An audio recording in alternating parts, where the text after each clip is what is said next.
Okay, well, thank you. It's a privilege, a pleasure to be here. District 60 was my first district with Toastmasters and still have a lot of attachment. My first club, and they still invite me back, is Toast to Your Health. They're in District 60. And for some reason, Wendy loves me. Bad judge of character, I guess. I don't know what's going on there, but Wendy loves me. So I still keep in touch with Wendy quite a bit too. So it's exciting. It's a pleasure to be back here in District 60.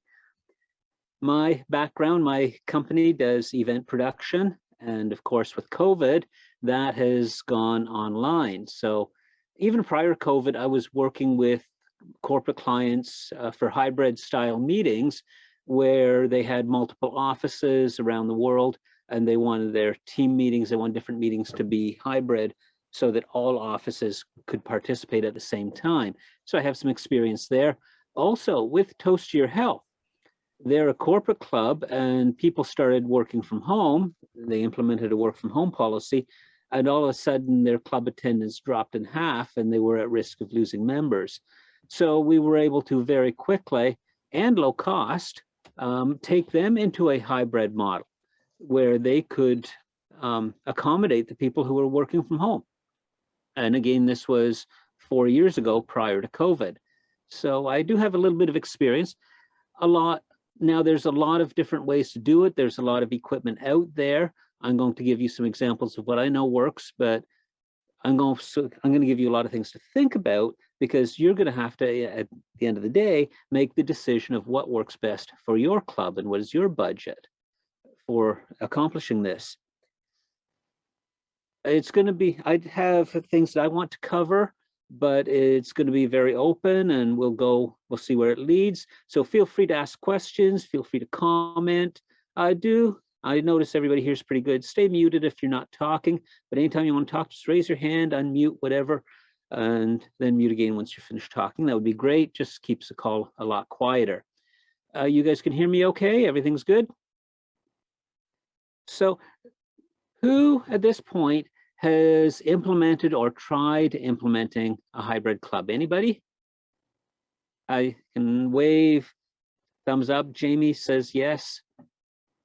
No, a lot of no's. So by the fact that you're here, though, I take it that you're thinking about it or considering the possibility.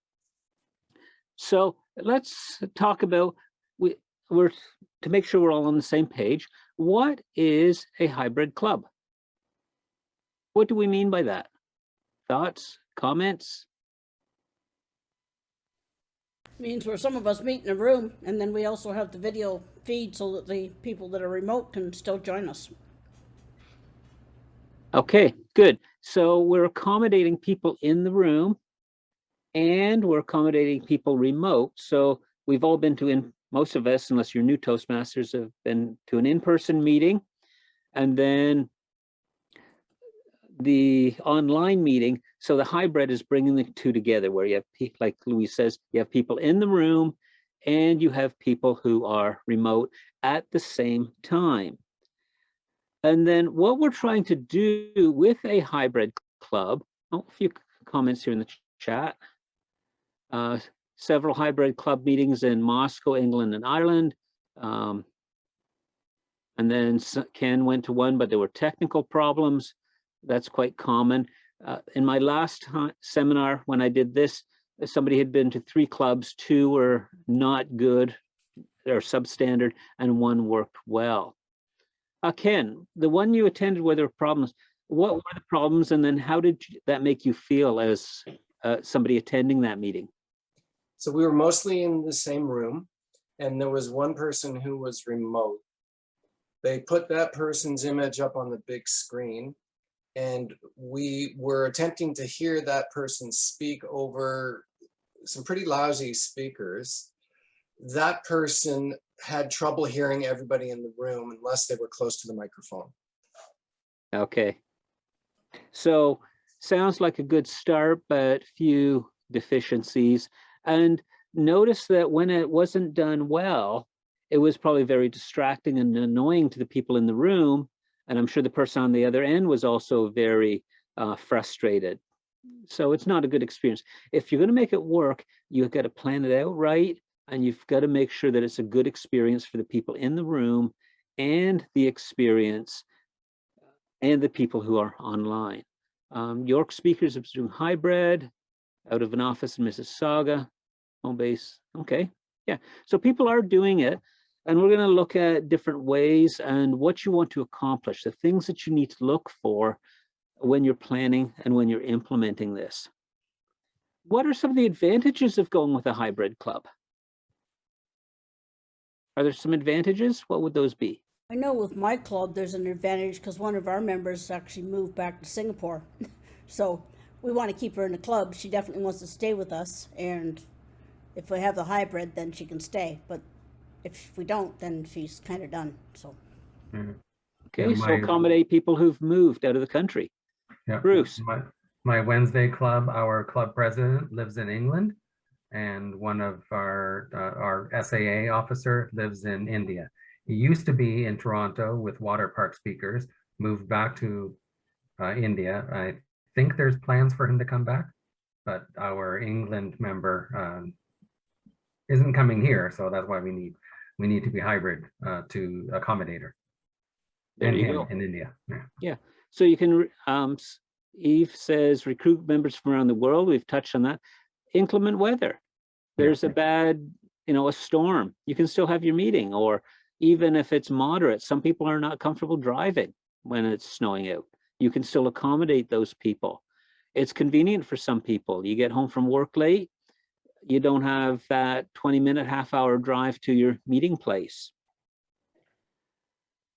Now, we've been meeting online, but with the hybrid, with things starting to open up now, you're going to get a lot of people who want to go back to meeting in person. We want to accommodate them because a big part of Toastmasters is a social aspect. And online, let's be honest, doesn't always cut it for a lot of people. So there's a social aspect you have with the in-person meeting, but there's people that aren't going to be comfortable coming back. It might be another 6 months, might be another year, might be another 2 years before they're comfortable leaving their place. Just their personal situation or whatever with COVID. So we want to be able to accommodate both, and that's the advantage. It opens up opportunities to recruit members from around the world in terms of even recruiting new members, if that's something that your club is open to. Yeah. Bruce, Ken has his hand raised. Oh, Ken? Yep, Ken.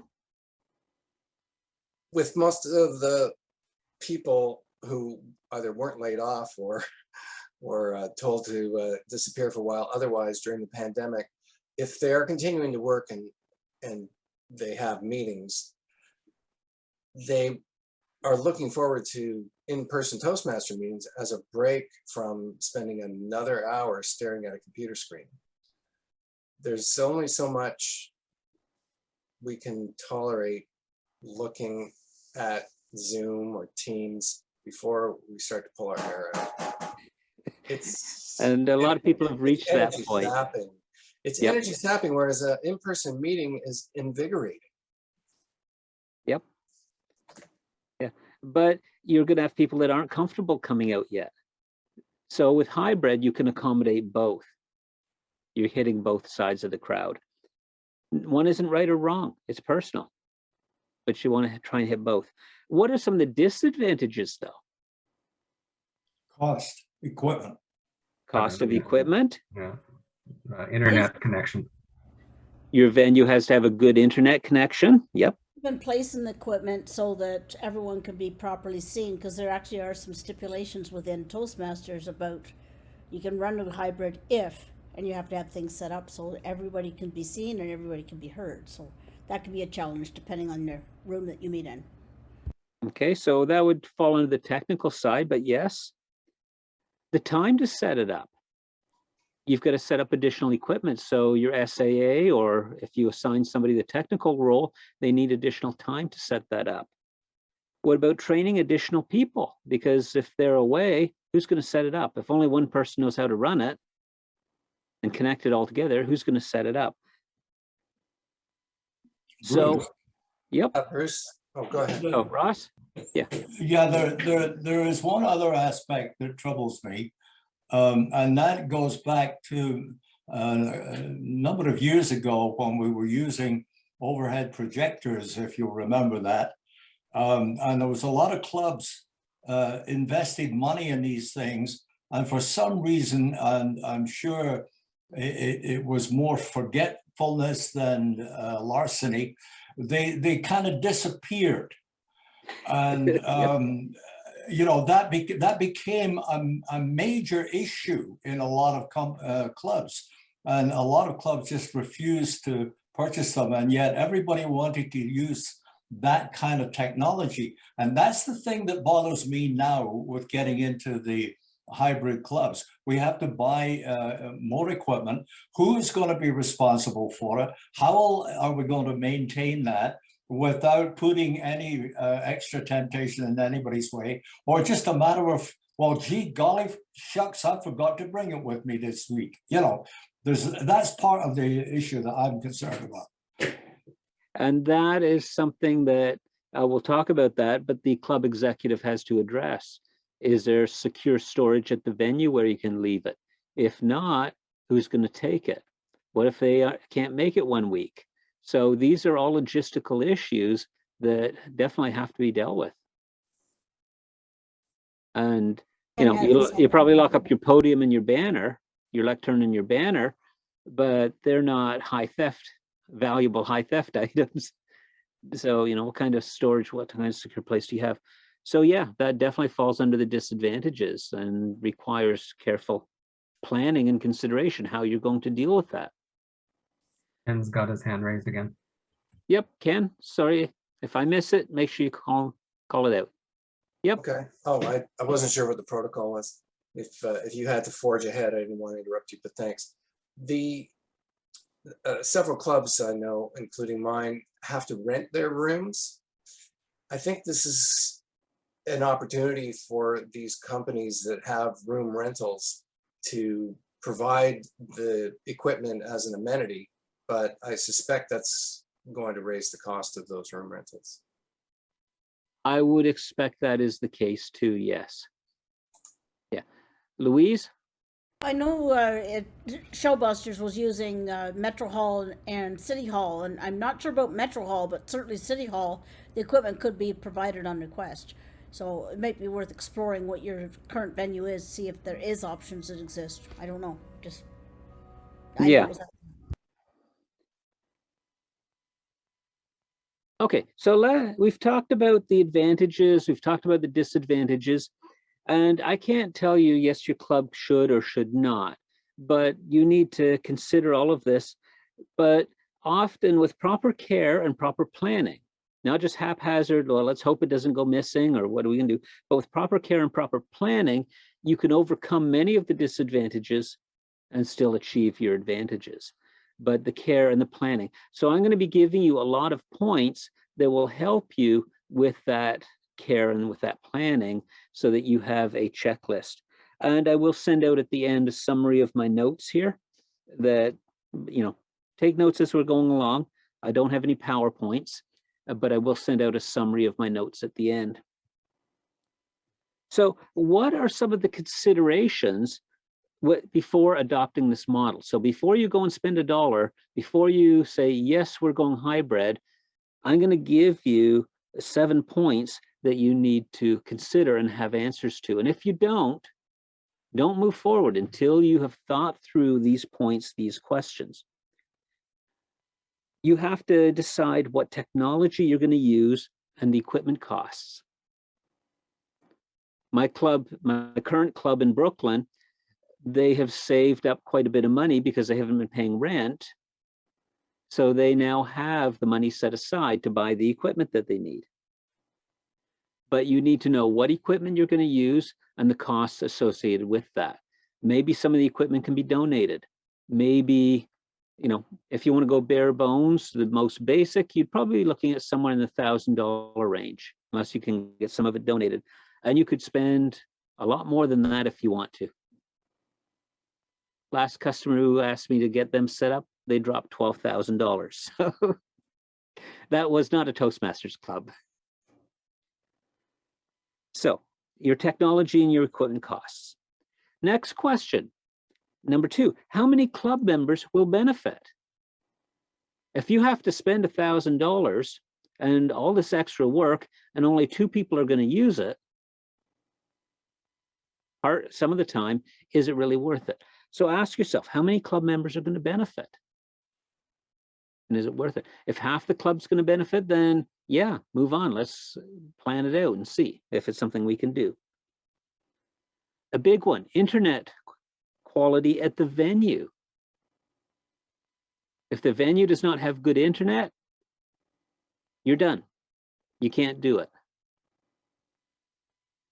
Now, your other options, you could possibly find another venue. Or if you have somebody with a very generous cell plan and lots of money, you could do it through a cell phone, but a 2-hour meeting is probably going to, an hour meeting is probably going to take about a gig worth of data. So be careful if you decide to use a cell phone. Internet quality. Just as a point of interest, if I'm going into a venue and checking it out for streaming or for hybrid, I will go to a website called speedtest.net. And on that site, I will be looking for an upload speed of at least 2.5 megabits per second. Bruce? Oh, is that a yes? No, you're Okay, looking at my thumbs up. Yeah. But Okay. Ken has his hand raised. Yeah. Ken? Does the speed and the amount of data increase as the number of people who are connecting over it increase? It's minimal. Yeah, it's very, very minimal, the difference that it would make, whether you have 5 people or 100 people. And does the different service, say YouTube Live or Facebook or Zoom or Teams, do any of those, how do they compare in terms of bandwidth, do you know? That I don't know, because they've ramped up pretty well over the last year for the load. They handle it quite well. I was thinking about how much data you'd need to hold a hybrid meeting. Yeah. I typically, if I'm streaming at 720p, which is high definition, I'm planning typically 1 gig of data per hour. It might be a bit more, might be a bit less, but that would sort of be a budget number if you decided you want to go through a cell phone. But the key is, unless you want to go to a low resolution, which is going to make the experience worse, you should be looking at least 2.5 megabits per second upload speed.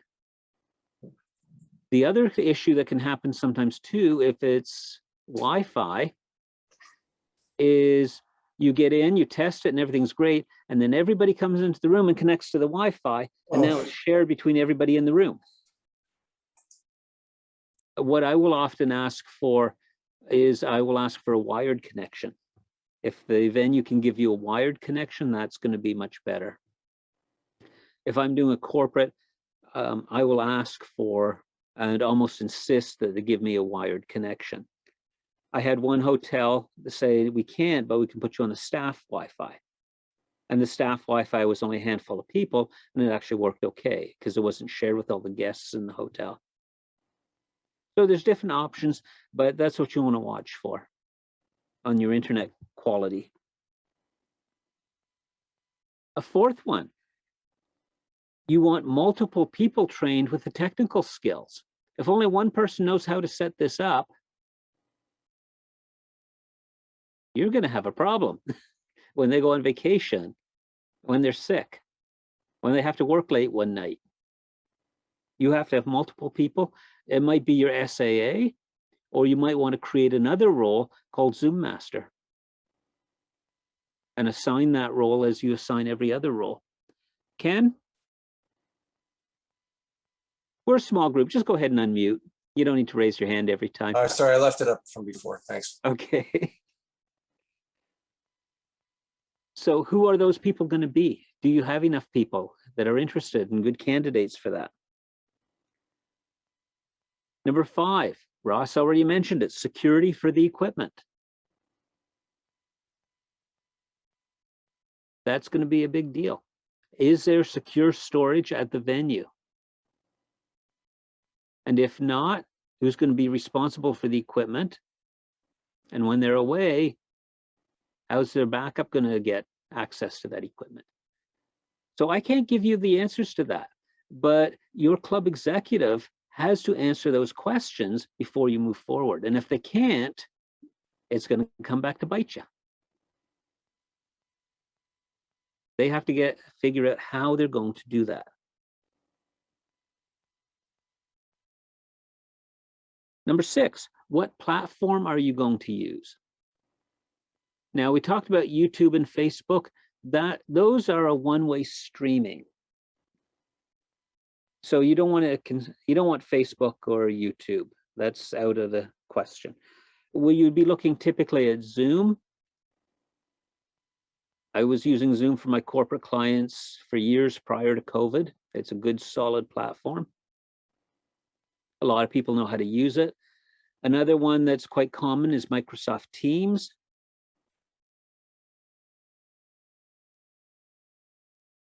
WebEx as well. Okay, WebEx. Don't hear much about them anymore, but yeah, they're still around. They're a good platform. RBC uses Skype, but it's kind of buggy, Skype, but it does start work. Yeah, and your free platforms, you get what you pay for. Exactly. I was in one meeting, it's the first time I've ever used it. It was Facebook chat. It was a group chat on Facebook. I think Google has something similar, but excuse me, they're not as well developed. The free ones, when you run into a problem, you have nobody to call, nobody to deal with it. The good solid ones, Zoom, Teams, and as you mentioned, WebEx. But you want to decide what platform are you going to go with, and you have to budget for that. Add that to your annual budget.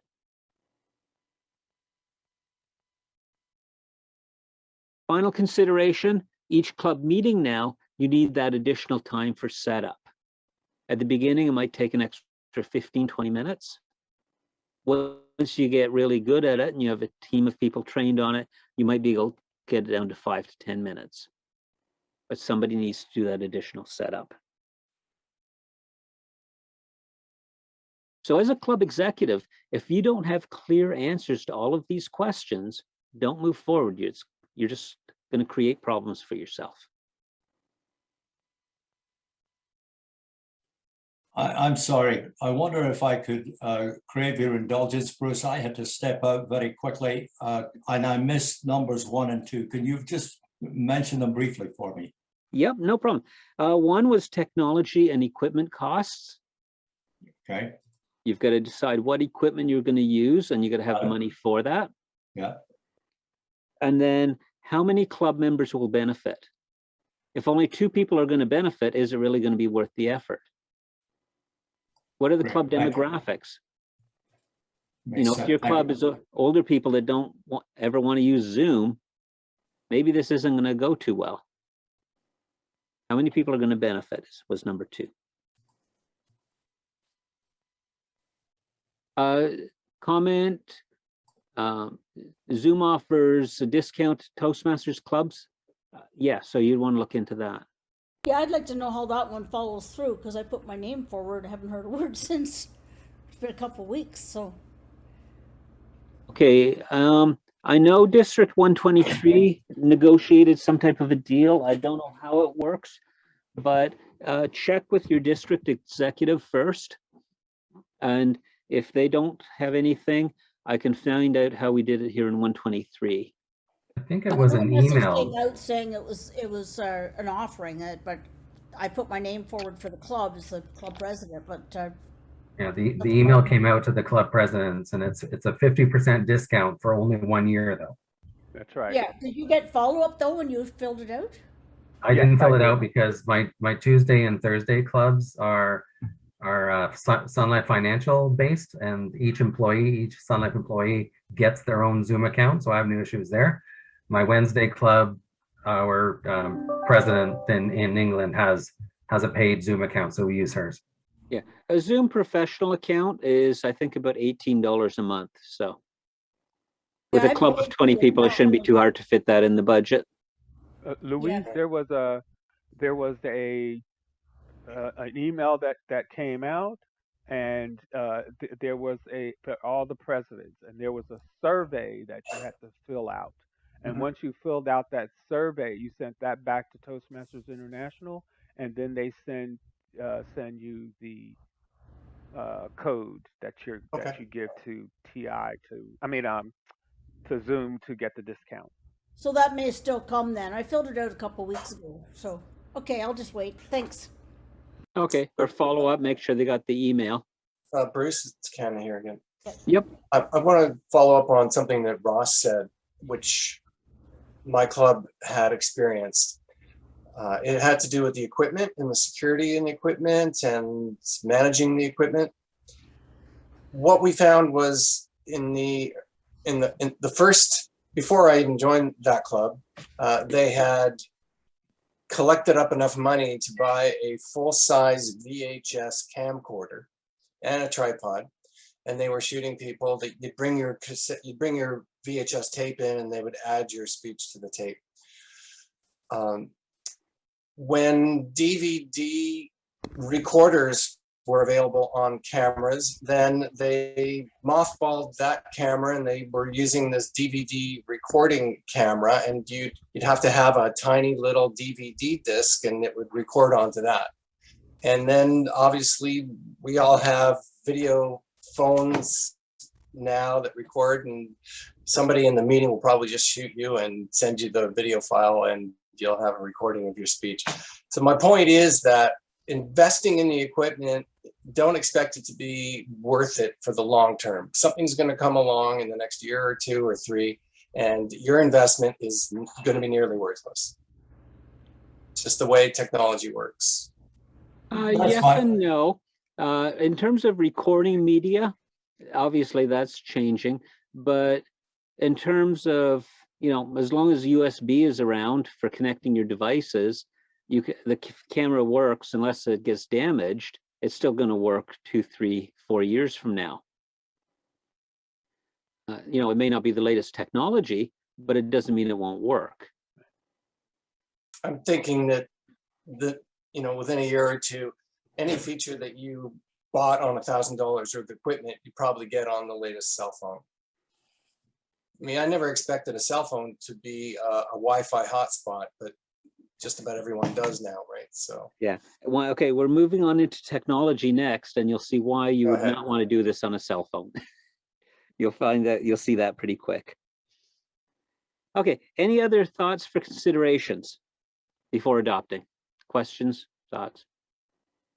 Okay, let's move on to the technical side now. Sorry, Bruce, I have a question. Yep. Sorry, I was having a hard time getting off mute. So I'm Sherry, District 60, and we have an overwhelming number of members, over 63. So is there a way to have, instead of the hybrid, but have 2 different meetings, one virtual, one in person? Form a second club. Charter a second club and get credit for your area, your district. I'd be chartering for sure. Yeah. Then that's not hybrid any longer.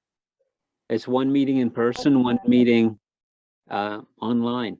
Hybrid is where you're doing the both at the same time, merging it together into one meeting. So if you break it out into 2 different meetings, then it's no longer hybrid, and you're just doing what we're doing today. We'll start a second club. Yeah, there you go. So would I have to speak to our area director to learn more about how to create this second club? I mean, is it worth creating a second club? Yes. Yeah. If you've got enough members, yes. Yeah. If you're short on members and you split that in half, that might be a problem. You better get recruiting. So that second club would require a president and the roles. Yes. Like, Yep. Okay. Completely separate club. Yeah, different name, different charter. Yeah. What is an ideal number of members for a club would you suggest? Can I suggest we get back to the question at hand? Maybe your area director can actually answer these questions for you. Yeah.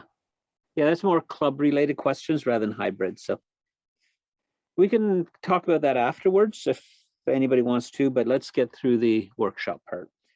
So the goal is to make the remote people feel like they're in the room, and the people in the then the people in the room feel like the remote people are sitting there with them. That's the goal that we're trying to achieve. Anytime I'm planning out hybrid for a Toastmasters club, for a corporate client, a nonprofit client, the goal is to make it feel like we're all together. So anytime I'm planning out the technology side, that's what's driving it in the back of my mind. Because if they don't feel like they're in the room and people in the room don't feel like they're sitting with them as part of the meeting, as Ken said, it's very awkward and very frustrating for everybody. That is the goal driving it. Technical considerations, we already talked about the internet connection. A wired Ethernet connection is the ideal choice. 2.5 megabit per second upload speed. Then we need a computer. Running it from a tablet or a phone is not really a viable option for hybrid meetings. For doing a one-way broadcast with a single camera, sure, but not for online meetings, because there's the additional pieces of equipment we need to connect to it that those devices don't give you.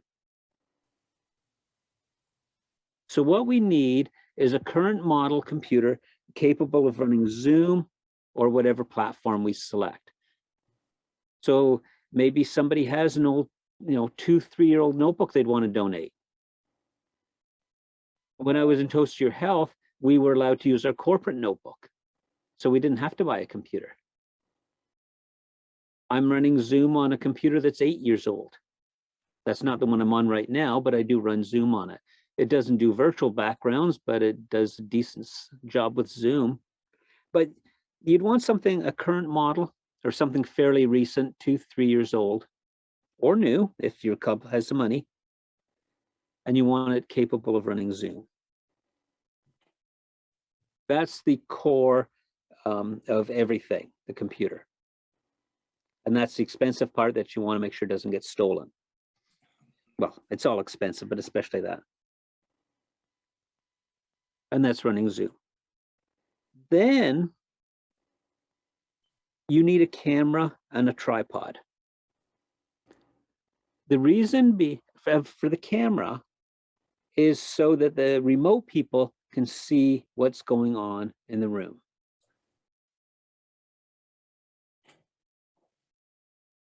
Okay.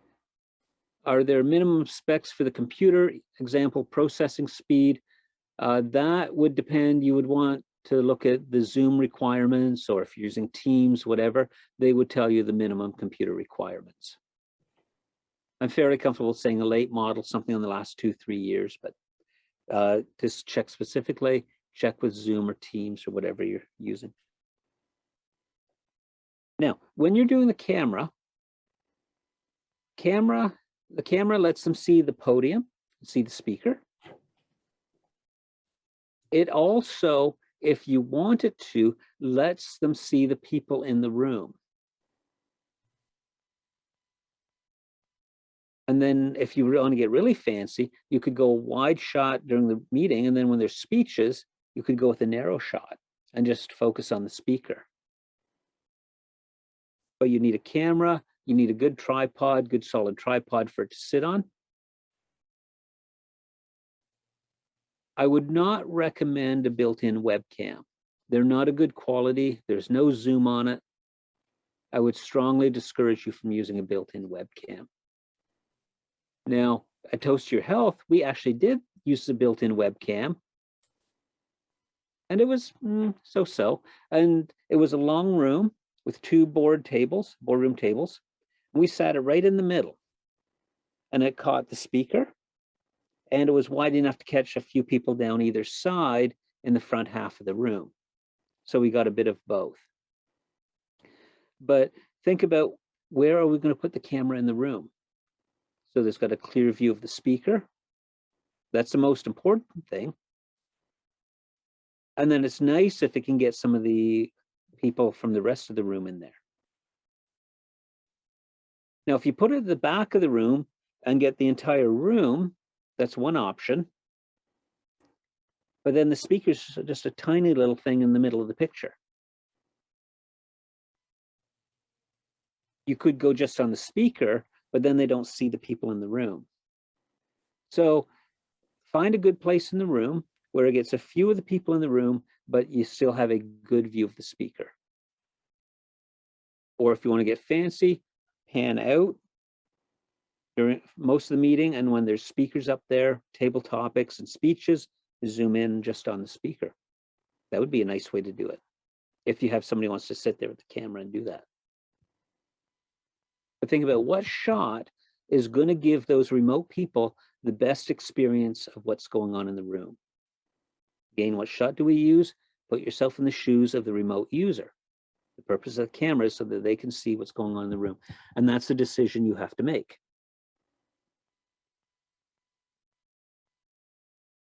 I'll go through and I'll show you some examples of the equipment after. I'll share my screen.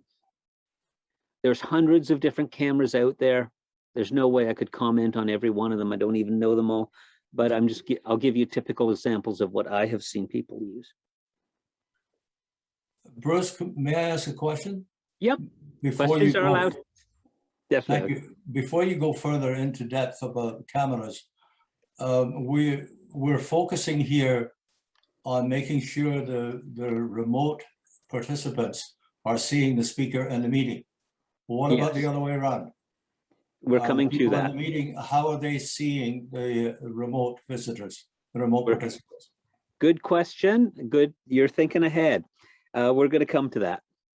Okay. I'm just going through it one stage at a time. So, Okay. okay.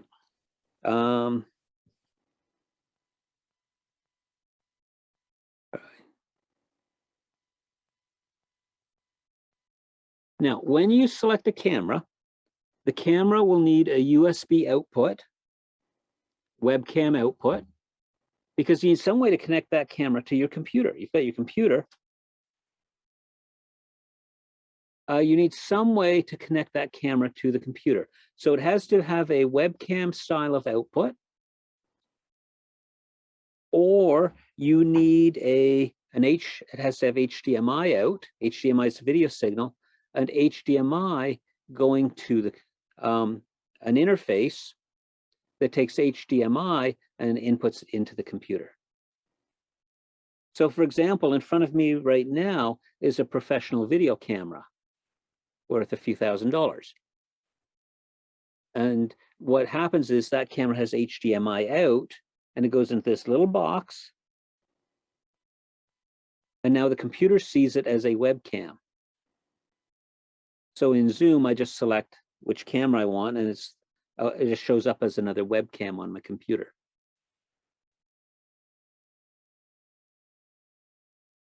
But that's an important consideration for the camera. Okay, Ross, we'll come to yours in a minute, but while we're talking about the remote people need to be able to hear what's going on in the room effectively. So now we need a microphone. The built-in microphone on the computer will not do it in any computer I've ever seen. The built-in microphone is for somebody sitting right in front of the computer. And even that's sketchy. You need to budget for the purchase of a microphone that will pick up everybody in the room, or at least have good pickup of where the lectern is. So what I've done in board meetings and Toastmaster meetings is I have picked up, it's a little snowball mic. It's a little desktop mic about that high. And it picks up the entire room, but it's somewhat directional. So I put it up maybe 3-4 feet from the lectern. So it's got really good pickup of the speaker, because that's the most important person to hear. but it still picks up most of the room itself too. Now, you have to remember the person at the back of the room with the soft voice isn't going to be heard anymore. So people now have to get in the habit of coming up to the lectern and the microphone.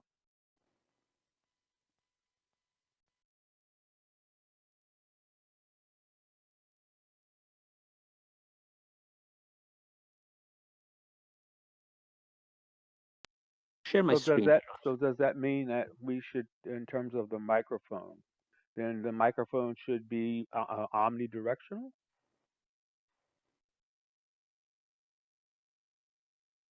Okay.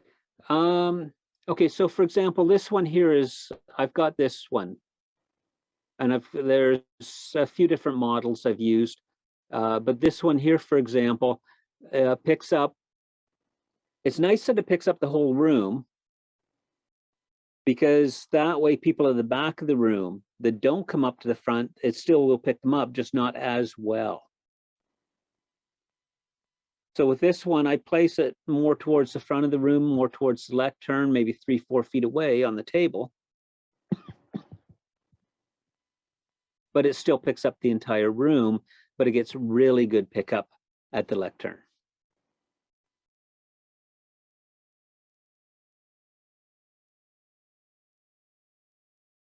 Yeah, so omnidirectional means all around. Cardioid is more directional. This one would be an omnidirectional mic. It picks up the entire room, and which is okay. But then if it's too sensitive, it's also picking up noise in the room. So this mic, I know, works well in rooms of up to where you can get it up close, 3-4 feet from the lectern, and there's not a lot of background noise.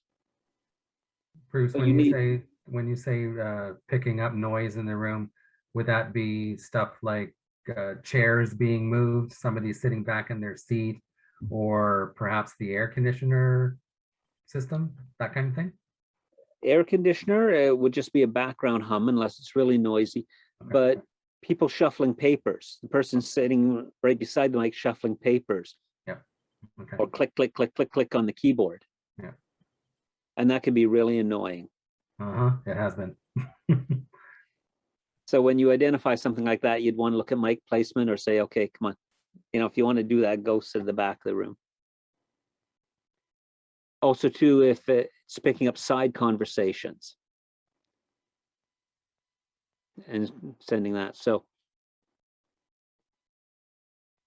and for a camera, there is one camera.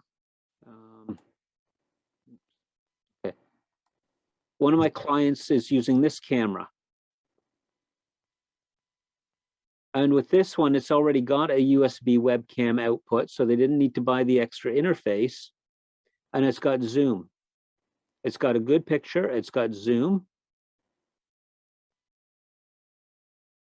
So it can zoom out, zoom in. You can adjust it however you want. Rather than moving the camera closer or further away. They didn't need to buy the interface, and they're quite happy with it. That's one of many possibilities.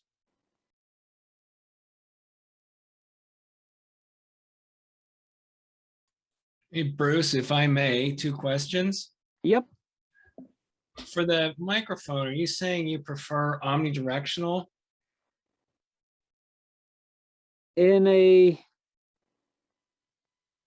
the room is fairly quiet, it's 10-15 people and people are not, good at being quiet, omnidirectional is good because it will, it allows people to sit in their chair and contribute without having to come up front.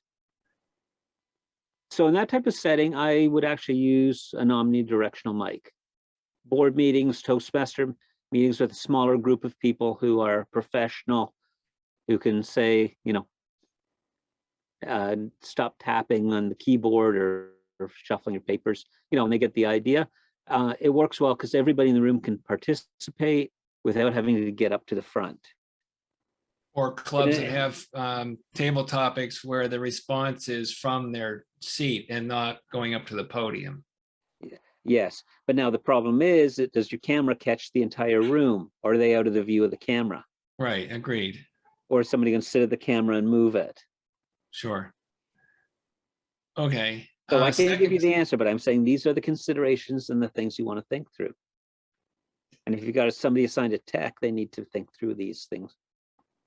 okay. I'm using a microphone right now. It's not omnidirectional. It's more, I don't know what you want to call it, but it's probably cardioid, I guess. That one looks like it probably would be, yeah. Yeah. Okay. So the second question relates to the camera, and that is, does it make a difference if it's USB connection or HDMI directly to the laptop? Okay, you cannot go HDMI directly to the laptop. No, and even if No. your computer has a HDMI port. That's HDMI out. Oh, you're right. Sorry. We Duh. need to get HDMI in. Yeah, And right. that's where you get something like this. A video capture device that takes HDMI in and USB out. And with Thank that you. little guy right there, your HDMI camera now becomes a webcam with a USB input to your computer. So if you've got an old, remember when camcorders were popular? The little camcorders? If you've got one of those sitting around with an HDMI out, you can donate it to your Toastmasters club, and they just need one of these guys to connect it up. One thing I will mention, which often comes up, is people will try using a DSLR camera. I have never seen a DSLR camera yet that has clean HDMI out. It's got all the on-screen display stuff, the battery, the shutter speed, the f-stop and all that. I've never seen one with a clean HDMI out, so I don't use them for streaming or for real-time stuff. You can test it by hooking up to your TV, but it's probably not going to be a clean output. I have never found one yet. Did I hear a question there? I was just starting with the Zoom camera you just showed a few minutes ago. I think that's similar to a device I used when I was doing radio several years ago. And there's 4 mics on this likely. And so you have some control over where the mics are picking up, but they are very sensitive. But there's a lot of amazing settings in these things that will allow you to control, you know, rustles of papers, background noise, and so on. It's just worth doing your homework before you get it, but these are a really superior device. Yeah, I know this one has a mic built in.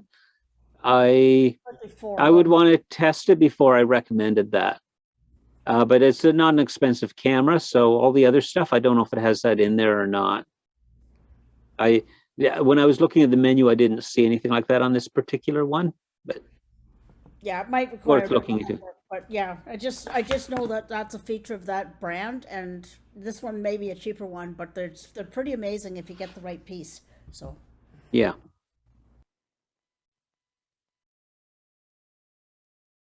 Okay, so for the remote, the purpose of the camera and the purpose of the microphone is for the remote people to be able to see and hear the experience in the room.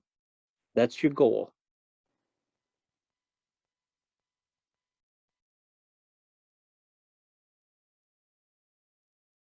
Now, the people in the room now, on the other hand, need to be able to see and hear the remote people.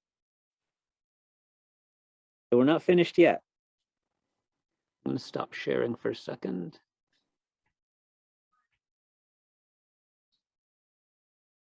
Now, for the people in the room to be able to see the remote people, what you will need is some way for them.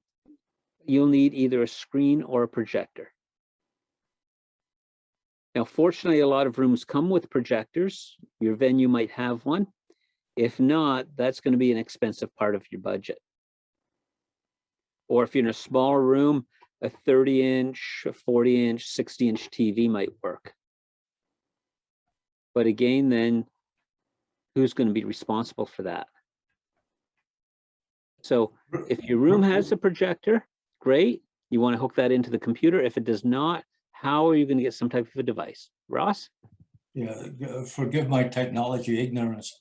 how does that, how does one phoning into a meeting hook up with the projector?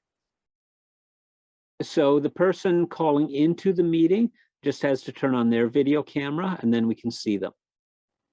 Phoning in was a key word though, right? Oh, Rod? phone. Okay, if they're phoning in, Phone, nothing. you will not be able to see them. Just like Who selects what you see where in the room? okay, so you're talking about the camera for the remote people, or you're talking about now the projector in the room so that we can see the remote people? I'll be honest, Bruce, I'm not 100% sure what the hell I mean. What I'm trying to figure out here Yeah. is you're talking about the people in the room should be able to see the people who are phoning in, right? How does that happen? Is there a screen somewhere that if you're talking as I am to you, suddenly my photograph goes on the screen, or does that have to be manually selected? So in Zoom, you can go into gallery view, Yes. or you can go to speaker view. Got So it. whoever your tech master is running the Zoom, he could make that decision.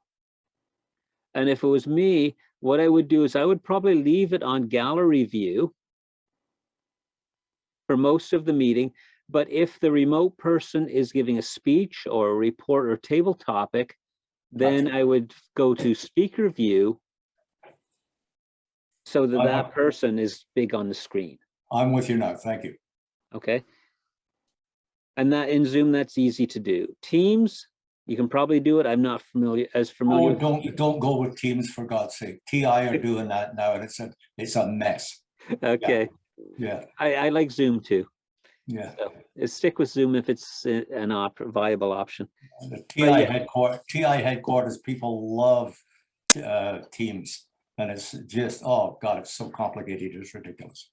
Yeah. Yeah. Okay. So that would be your tech person that would decide if you're looking at speaker view or gallery view. So if your venue has a projector or a large screen TV on the wall, you are all set. If not, add that to your budget and your planning, because you need to be able to see those remote people. Now, when I set up Toast to Your Health, we were lucky because there was a projector in the room, but the projector screen was right behind where the lectern was. It was a long, narrow room, boardroom style.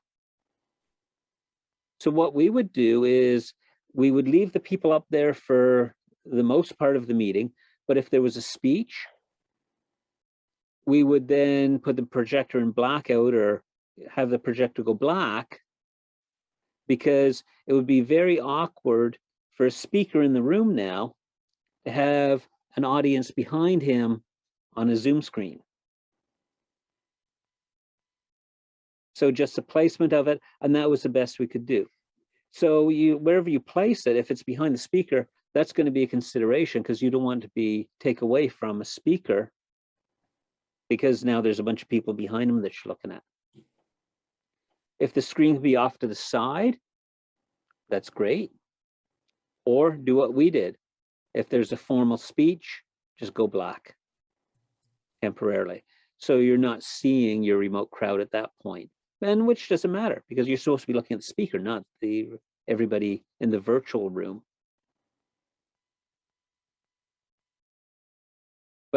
And if it's a small room, you might be able to get by with a 30-inch TV.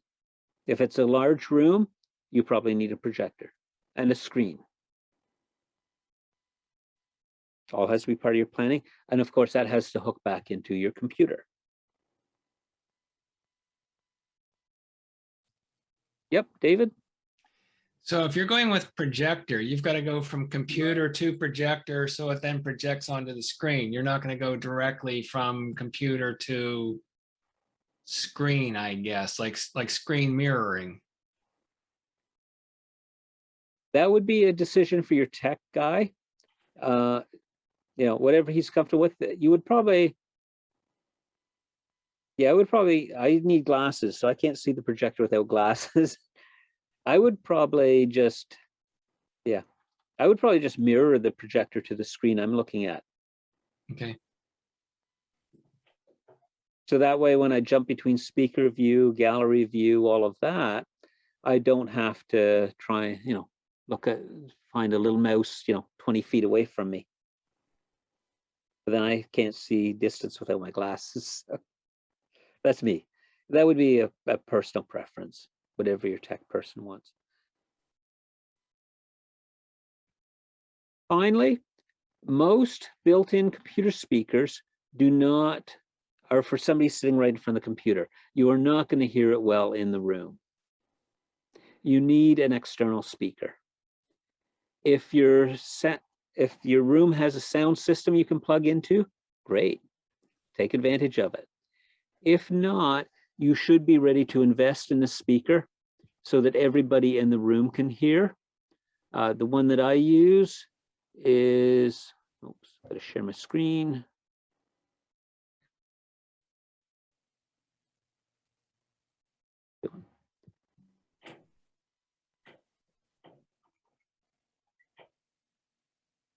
I'm doing a hybrid meeting here. I have a live audience right in the room too.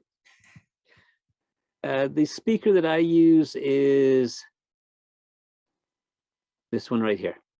$25 speaker. That works well in a room of 10 to 20 people. It does need power, has to plug into power. Some people have battery-powered Bluetooth speakers. You just want something that's going to give good enough sound that everybody in the room can hear.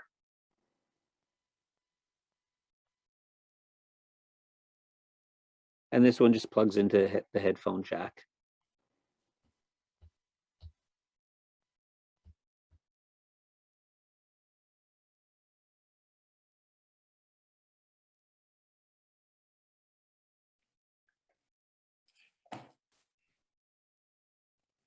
Okay. So equipment-wise, you need your notebook, your computer. That's the hub of the whole thing. That needs to be connected to the internet. You need a camera so the remote people can see what's in the room and the speaker in the room. You need a microphone so the remote people can hear what's going on in the room. You need a projector or a large screen TV so that people in the room can see the remote users. And you need a speaker or a sound system so that the people in the room can hear the remote users.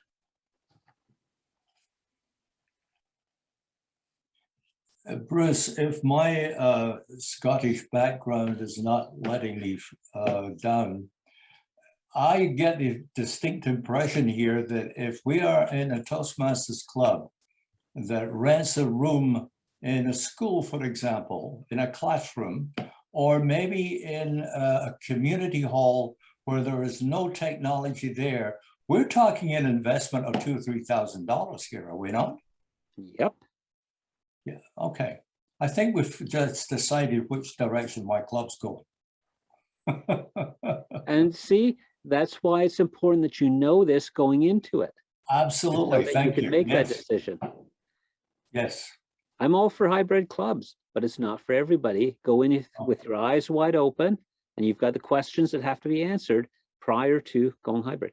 Now, my club has budgeted $1,000, but we've got a projector in the room already. It's a community center run by the city, but there's a projector in the room, so we don't have to. That's one big expense right there. My other club, Toast to Your Health, they did it for nothing because we were allowed to use our corporate notebook. They were a corporate club. The projector was in the room and the speaker was donated.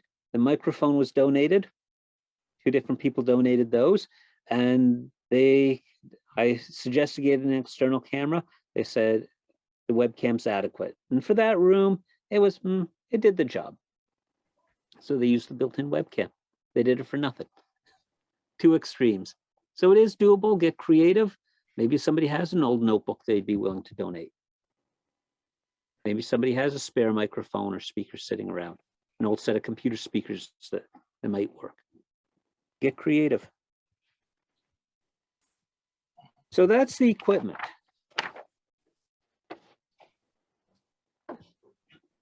Any other questions, comments there?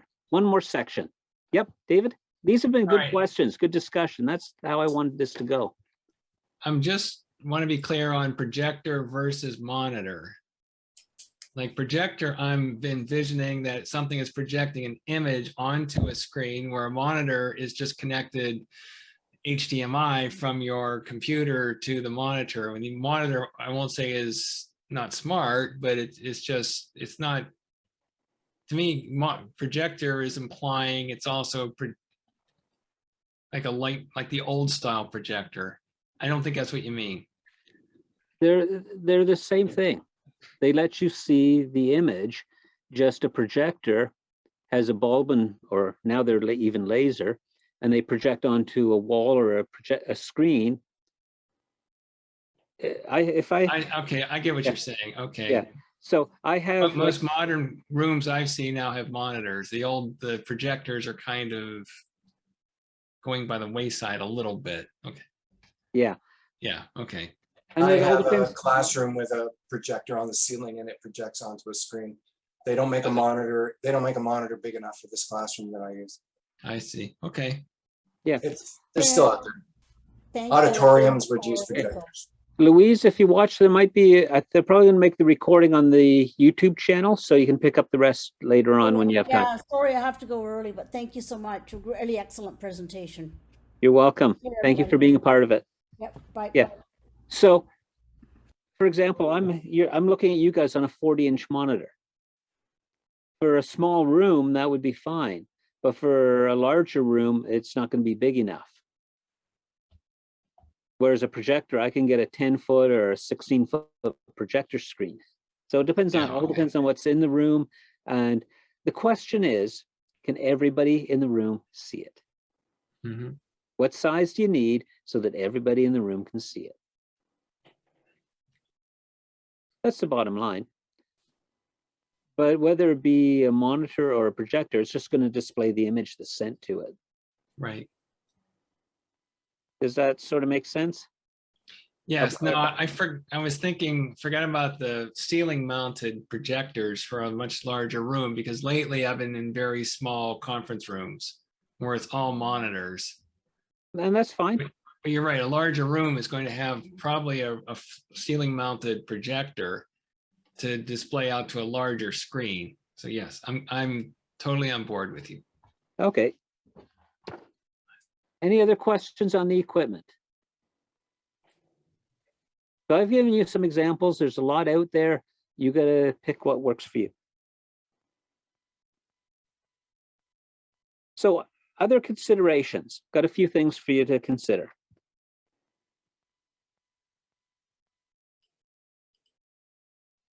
Mic placement, we've already talked about. You want the mic, most important is the mic picks up who's at the lectern.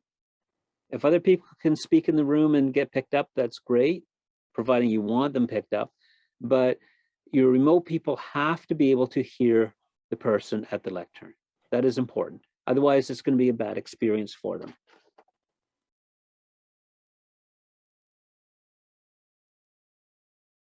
You want to have a communication plan for your remote users. What if there's a delay? What if your internet has gone down?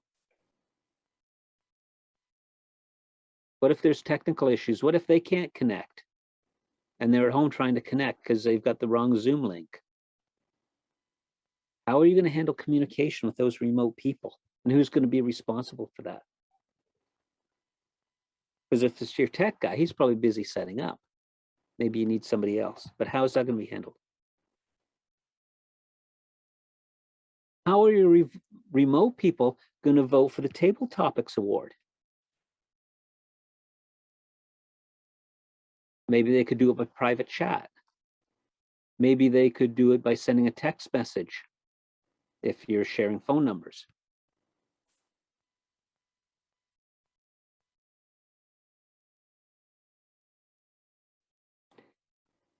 Good point from Bruce.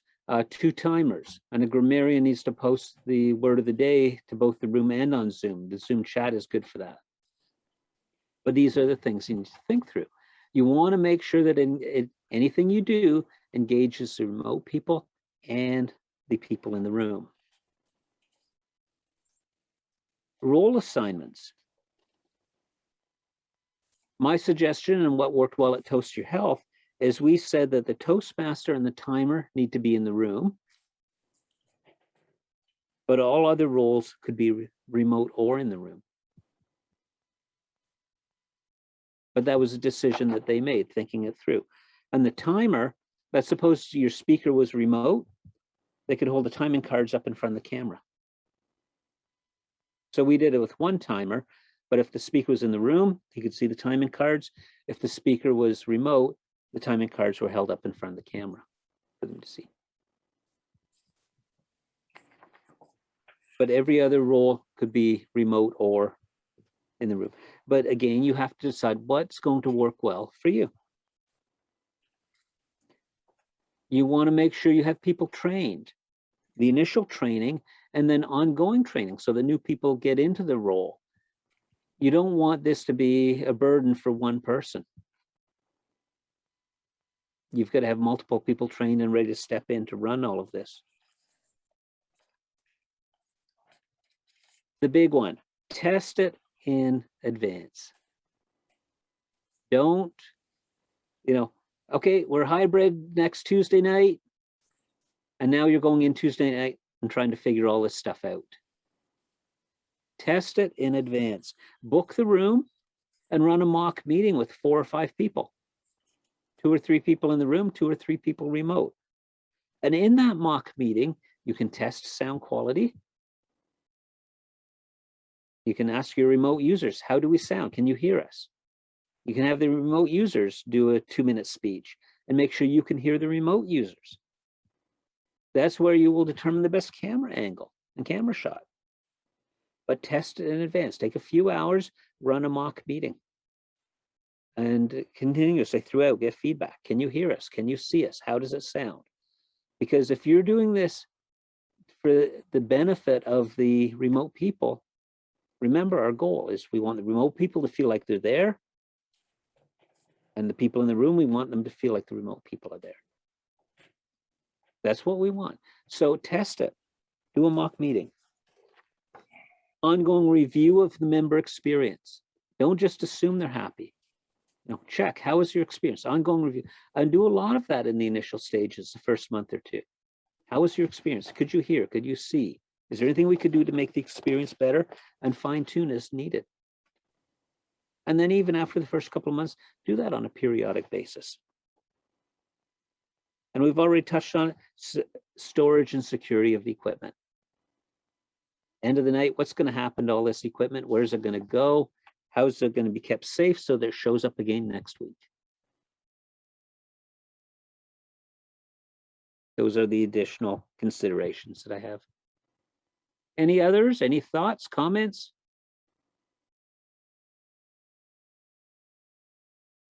Okay. If there are votes happening for the best speaker, need a person, pieces of paper, or do a blind vote plus having a Zoom poll for the online. Add them together and you have your winner. Okay, yeah. So that's, you can use Zoom polls. So your Zoom master, your tech master has to know how to do that and be ready for that. But yeah, that's one way to do it. They'd have to quickly fill in, if it's a table topics, the names of the table topic speakers. So they'd have to be proficient enough to do polls quickly on the fly. So I've given you examples of how we've done it at different clubs, and I've given you the considerations you have to watch for, but now you have to take this and decide what's best for you. I can't make that decision for you. I've given you the tools, I've given you the information, but now you have to go and decide what's best for you. And that's my thoughts. That's what I wanted to cover. It's open for discussion now. I'm open to whatever you guys want to talk about. Bruce, I just want to thank you for all of this. This has been superb, getting all this information and being able to recognize what it is we're faced with if and when we want to go there. And I think this is going to be extremely valuable.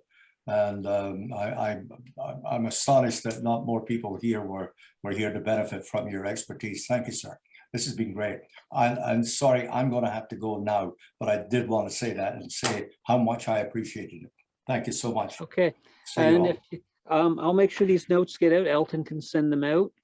So you have a written copy, and you guys have any questions? My email address is in there. You are welcome to reach out to me. Be happy to provide some complimentary consulting services for my Toastmasters clubs. Yay, thank you. Comment, all my international clubs I attend have polls for the best table topics. Yep. So if that's working well, you know, do it. That's an easy way to do it, as long as they can get those names in there quickly. And if it's working, if something works, yeah, that's great. Thank you for Okay. sharing that. Thanks, Bruce. Appreciate it. Gotta run. Are speakers and audience masked for in-person because they're not 6 feet apart?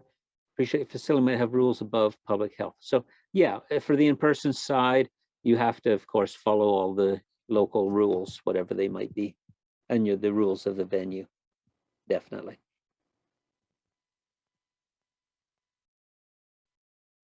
Come on, we're Toastmasters. Somebody, questions, comments? Are we good? I can share. Okay, I'll put this document in the chat, and then if you want to grab it, you can. How do I attach to chat? I think they have to click on the and then Elton, if you want to,